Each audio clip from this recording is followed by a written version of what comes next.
Programming your 2000 to 2006 Chevy Suburban key fob is a straightforward process you can do yourself, saving time and money. These models use a basic radio frequency system. First, ensure all doors are closed and the key is out of the ignition. Insert the key and turn the ignition to the on position, but don't start the engine, then back to off. Repeat this cycle 3 times within 5 seconds.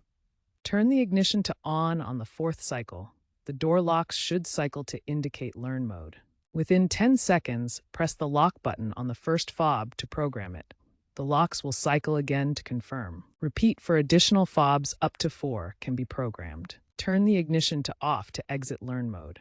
Remember, this procedure is standard across GM full-size SUVs of that era, but always confirm with your vehicle's manual. Aftermarket key fobs are readily available online for $20 to $50, while OEM fobs from Chevrolet cost $100 to $150. The fob operates at 314 MHz, sending encrypted signals.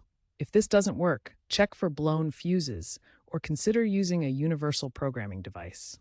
If the programming sequence fails, several factors could be at play. First, verify the key fob's battery voltage using a multimeter. It should be around 3 volts.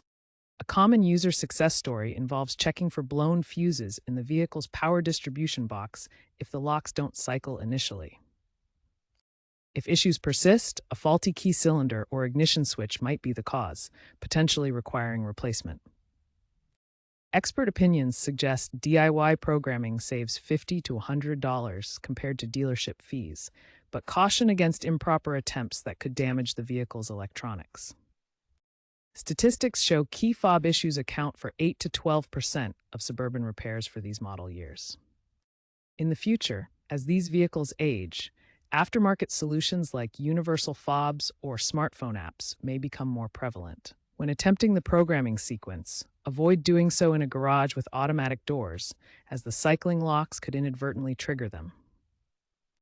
For model-specific tweaks or troubleshooting, consult online forums like Chevy Forum or Reddit's r/Chevy.